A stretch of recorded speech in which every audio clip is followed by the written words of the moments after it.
सबसे पहले मेरा जो मेन उद्देश्य होगा, यहाँ यूनिवर्सिटी होगा। शिक्षा पर काम करना बहुत ज़रूरी है। हमारे यहाँ अनपढ़ता की वजह से लोग ड्राइवरी करते हैं, जगह जगह उनका शोषण होता है। आप कहीं पे भी देख लो, मुस्लिम ड्राइवर का सबसे ज़्यादा शोषण होता है, और मेवात का नाम लेने के बाद उसका डबल शोषण होता है। पैसे भी जाते हैं और वक्त भी बर्बाद होता है, और गाड़ी को भी लॉक कर दिया जाता है थानों में। इंडस्ट्री एरिया यहाँ नहीं है। अगर यहाँ से 20 किलोमीटर आगे आप गुड़गांव जैसे ज़िला में आप एंट्री करोगे, वहाँ आप चकाचौंध चांदनी रात के टाइम भी दिन नहीं मिलेगा सोना चौक क्रॉस करने के बाद। लेकिन सोना चौक से जैसे ही आप नूह की तरफ एंट्री करोगे, यहाँ दिन में भी रात होती है। यहाँ रोड टूटे हुए हैं, ना यहाँ लाइट व्यवस्था ठीक है, ना पानी व्यवस्था, ना रोड। आदाब, नमस्कार, सत श्री अकाल। मैं हूं सुल्तान भारती और आप देख रहे हैं सेकुलर भारत न्यूज। पूरा देश जानता है, दुनिया जानती है, हिंदुस्तान की आबादी का हर पढ़ा लिखा शख्स जानता है कि तमाम कोशिशों के बावजूद या तमाम दावों के विपरीत हिंदुस्तान के मुसलमानों में बहुसंख्यक आबादी ऐसी है जिनकी दशा बहुत बुरी है, आर्थिक रूप से तबाह है। वजह क्या है, इसकी जांच के लिए रंगनाथन कमेटी हो या सच्चर कमेटी, जो भी उन्होंने अपनी रिपोर्ट पेश की सरकार के पास, कुछ नहीं हुआ। तो आखिर 6 दशक से ऊपर देश के मुसलमानों की बदौलत शासन करने वाली कांग्रेस कर क्या रही थी? मुसलमान इतने बदहाल हालत में हैं कौन, और ऐसा कौन सा तारनहार आएगा कि उनकी स्थिति ठीक होगी? असलम इसाक बागवान साहब ऐसे लोगों को देखते हैं, उनसे मिलते हैं, बात करते हैं, और उनके दुख को, उनको तकलीफ को, उनके पसीने को, उनकी मेहनत को शेयर करते हैं, बांटते हैं, ताकि समझ सकें कि इनका भला किस तरह हो सकता है।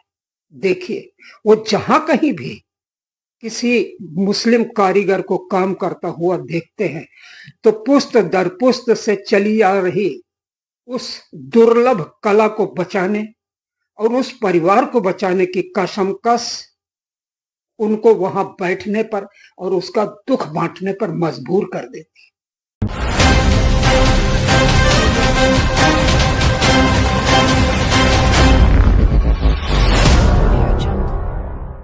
जो मेहनत करते हो, सवेरे कब से काम शुरू करते हो? इस सुबह मॉर्निंग 5 बजे से बैठा हूँ। अच्छा, तो आखिरी शाम को 7-8 बजे नाइट कर देते हैं। तो आप पूरे दिन में कितना बना लेते हो? ये 15-20 बन जाती है। इसकी इनकम हमको मजदूरी मिल जाती है 200 रुपये मजदूरी मिलती है। तो मतलब आप पूरा 5 बजे से लेकर रात के 7 बजे तक तकरीबन 15 घंटा काम करने के बाद आपको 200 रुपया तक की हाजिरी मिलती है। और ये जो है, ये आप किसी का कॉन्ट्रैक्ट पे कर रहे हो? ये लोग मटेरियल ला के दे रहे हैं, आप मजदूरी पे कर रहे हैं। अच्छा, तो आप जो है इन चीज़ों में मार्केट में तो इसका डिमांड कैसा है? मार्केट में कैसा डिमांड है? आपको ऑर्डर कैसे आती है? काम हमेशा मिलता है क्या? अभी पहले हमेशा था। हाँ हाँ। थोड़ा ऐसा है कि जब पहले अभी सरकार आने से ही चेंज हो गया। बीजेपी सरकार आने से अभी कारोबार ठप हो गया। क्यों बीजेपी सरकार ने ऐसे क्या किया? अब बीजेपी एस्पोर्टरों को वो नहीं दे रही है, इनको बढ़ावा नहीं दे रही है। अच्छा, मतलब जैसे पहले कांग्रेस के टाइम पे बढ़ावा दिया जाता था और इनका बजट निकालती थी खादी का, खादी चीज बंद कर दी। अच्छा अच्छा। हाँ, खादी जो है यहाँ बिल्कुल मजदूरी नहीं है, थोड़ा बहुत काम आता है, उससे हम अपना गरीब लोग गुजारा कर लेते हैं। हमारे लिए 200 रुपये बहुत बड़ी। अभी इसमें नए बच्चे यंग जो है, यंग लोग इसमें काम करने में इंटरेस्ट रखते, रुचि रखते हैं। कोई नहीं चाहता, हम भी खुद अपने बच्चों को कभी नहीं चाहेंगे कि हम इस चीज़ में घुसें। तो मतलब ये तो कला जो है, तो ये तो खत्म होते जाएगी। इस कला की आजकल कीमत नहीं है। 200 रुपये मजदूरी बहुत कम है। कौन इस कला की कीमत समझ रहा? गवर्नमेंट इसको बढ़ावा नहीं दे रही है, हमको कोई फैसिलिटी नहीं देती कि हम मजदूर हैं तो इसके लिए हमें कोई सुविधा दे, हमें कुछ वजीफा कहते हैं जैसे वो काम, इनके लिए कोई गवर्नमेंट बीजेपी हुकूमत कुछ नहीं कर रही। कुछ नहीं कर रही। आप मेरे बताइए, आपको बच्चे कितने हैं? मेरे पास 3 बच्चे हैं। तो पढ़ते कितने बच्चे? एक मेरा बड़ा बच्चा है, वो अभी इंटर पास कर चुका है। अच्छा। तो बच्ची है मेरे पास लड़की, वो 8 पर आप क्या चाहते हैं कि आपके बच्चा अच्छे पढ़कर अच्छे ऑफिसर बने, क्या इसी धंधे में आए? नहीं, मैं कभी नहीं चाहूंगा इस धंधे में आए, और हर बाप की तमन्ना होती है कि उसका बच्चा अच्छी पोस्ट पर पढ़े। असलम इसाक बागवान पुणे से चलकर दिल्ली आ रहे हैं। शहरों में कम और देहातों में अपना साझा ज्यादा समृद्ध करते हुए गरीब, मजदूर, कारीगर, कामगार, दलित, मुस्लिम, अल्पसंख्यक, क्रिश्चियन, धर्म, जाति का कोई भेदभाव नहीं। जहां वो देखते हैं मजदूर काम करता हुआ, उससे उसका दुख साझा करने की कोशिश करते हैं। और अब वो पहुंचे हैं फतेहपुर सीकरी। अभी हालत जो है, यहाँ पहाड़ी इलाका है, लोगों के पास दूसरे काम नहीं। पहले यहाँ हम लोगों के यहाँ पुश्तैनी जो है दरी का काम होता था, काटते तो हमारे बाप दादा उस काम को करते थे। अब वो काम में बिल्कुल ठप हो चुका है। अब इसलिए जो है ना, जो बिल्कुल बेरोजगार हो गए लोग। अब यहाँ आ जाइए आप फतेहपुर सीकरी में, ये मैनेजमेंट बिल्डिंग बनी हुई है, इससे हम लोग जुड़े हुए हैं। सब लोग हमें पुराने देखिए, इनको करीब 60 साल इनको हो गई, करीब 50 साल मुझे हो गई इस काम को करते करते। अब ये है 50-100 रुपये कमाते हैं बड़ा मुश्किल, और अपने बच्चों का गुजारा करते हैं। असलम इसाक बागवान का अपने इस सामाजिक न्याय यात्रा का अगला पड़ाव बना कल दोपहर को मेवात का नाम आता है। मेवात यानी हिंदू मुस्लिम साझा संस्कृत का एक बेमिसाल इलाका।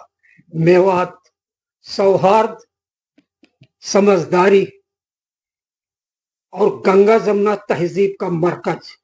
मेवात शूरवीर की धरती, महाराणा प्रताप के शूरवीर हसन खान मेवाती के नाम से जाने वाला मेवात। और उसी मेवात में उन्होंने लोगों से बातें की, वहां के बारे में समझा, और फिर उनकी मुलाकात हुई मेवात के एक युवा सूरज से।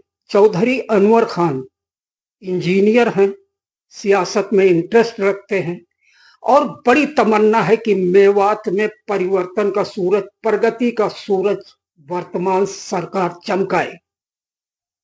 वही अनवर खान जो देर सवेर अपनी मेहनत, अपनी मशक्कत, अपनी समझ से आज नहीं तो कल मेवात का नया सूरज बनेगा, परिवर्तन का, नेतृत्व का, और शायद प्रगतिशीलता का भी।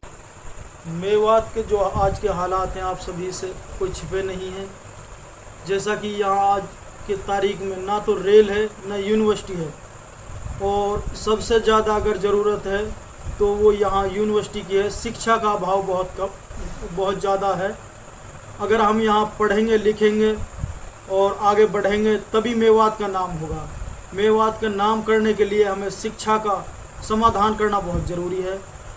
जितने भी यहाँ से कैंडिडेट हमने विधायक, सांसद बनाए, उन्होंने सिर्फ अपना काम, अपना आपा को बढ़ाने का काम किया, अपनी प्रॉपर्टी या अपनी हैसियत को बढ़ाने का काम किया, मेवात के मुद्दों से भटका दिया। आज तक यहाँ रेल नहीं है, जबकि दिल्ली से मात्र 85 किलोमीटर दूरी पर है, देश की राजधानी से। और यहाँ यूनिवर्सिटी भी होनी बहुत ज़रूरी है। और मैं तो यही कहूँगा कि मेवात को पिछड़ापन देने के लिए यहाँ के नेता बहुत ज़्यादा जिम्मेदार हैं। और अब की बार जैसे युवा अगर चुनाव लड़ता है उसको सपोर्ट करना चाहिए, और मेवात का भला अगर कोई कर सकता है वो युवा कर सकता है। 75-76 साल देश को आज़ाद हुए हो गए, आज मेवात बद से बद हाल है। हॉस्पिटलों में दवाइयाँ नहीं हैं। मैं एक क्वेश्चन आपको पूछना चाहता हूँ कि मेवात जो है ये हरियाणा स्टेट में है, और हरियाणा जो है पूरे इंडिया में सबसे प्रगत राज्य है, तो फिर मेवात के साथ ऐसा व्यवहार क्यों? ये मुस्लिम बहुमूल्य क्षेत्र होने के नाते मेवात को जानबूझकर पिछाड़ा गया, और हमारे यहाँ की अनपढ़ता की वजह से पिछड़ा वर्ड का मीनिंग नहीं जानते हैं लोग। पिछड़ा कहते किसे? पिछड़ा का मतलब होता है जो हर क्षेत्र में पिछड़ जाए, चाहे शिक्षा का क्षेत्र हो, चिकित्सा का क्षेत्र हो, चाहे खेल का क्षेत्र हो, अन्यथा कोई भी क्षेत्र है उसमें सब में पिछड़ जाने का मतलब है बिल्कुल बैकफुट पे जाना, एक पशु के समान लाकर खड़ा कर देना, ये बहुत बड़ा अपना आप में एक अभिशाप होता है। पिछड़ा वर्ड, हमारे यहाँ तो लोग बोल देते हैं मेवात पिछड़ा क्षेत्र है, लेकिन एक ही गाली के समान है पिछड़ा वर्ड। तो आप मुझे बताइए कि आप अगर चुनाव अभी लड़ रहे और आप चुनाव जीत गए तो आप मेवात में क्या डेवलप कर सकते हैं? सबसे पहले मेरा जो मेन उद्देश्य होगा, यहाँ यूनिवर्सिटी होगा, शिक्षा पर काम करना बहुत ज़रूरी है। हमारे यहाँ अनपढ़ता की वजह से लोग ड्राइवरी करते हैं, जगह जगह उनका शोषण होता है।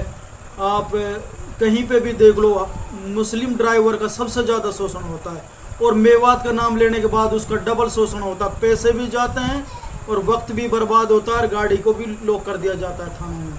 इतना शोषण मेवात के ड्राइवरों का भी हो रहा है, और अनपढ़ होने की वजह से वो ड्राइवरी करते हैं। मजदूरों के लिए कहीं जाते हैं दिल्ली, गुड़गांव, अन्य राज्य या ज़िलों में, वहाँ भी इनका अनपढ़ता की वजह से इनके साथ धोखाधड़ी होती है। यहाँ पे इंडस्ट्रियल एरिया नहीं है क्या? इंडस्ट्री एरिया यहाँ नहीं है। अगर यहाँ से 20 किलोमीटर आगे आप गुड़गांव जैसे ज़िला में आप एंट्री करोगे, वहाँ आप चकाचौंध चांदनी रात के टाइम भी दिन नहीं मिलेगा सोना चौक क्रॉस करने के बाद। लेकिन सोना चौक से जैसे ही आप नूह की तरफ एंट्री करोगे, यहाँ दिन में भी रात होती है। यहाँ रोड टूटे हुए हैं, ना यहाँ लाइट व्यवस्था ठीक है, ना पानी व्यवस्था, ना रोड। और मेवा जो क्षेत्र है और रेल जैसे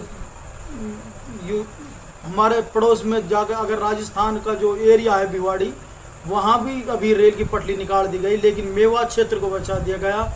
हमारे साइड में भरतपुर का जो क्षेत्र है और यूपी का गाजियाबाद का, उधर से ट्रेन निकाल दी, लेकिन मेवात क्षेत्र को बीच में से पिछड़ा कर दिया।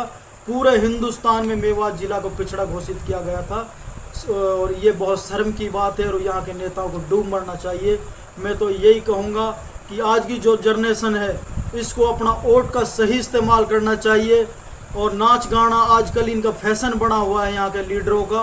ये नए युवाओं को नशे से ज़्यादा अपनी तरफ आकर्षित कर रहे हैं, और पुलिस प्रशासन यहाँ का महकमा से कहना चाहता हूँ कि ज़्यादातर इन लोगों पे ध्यान दिया जाए। लोगों को ड्रिंक पिला पिला कर अपनी रैलियों में ला रहे हैं, इस पे बहुत ज़्यादा सख्ती से बर्ताव करना चाहिए।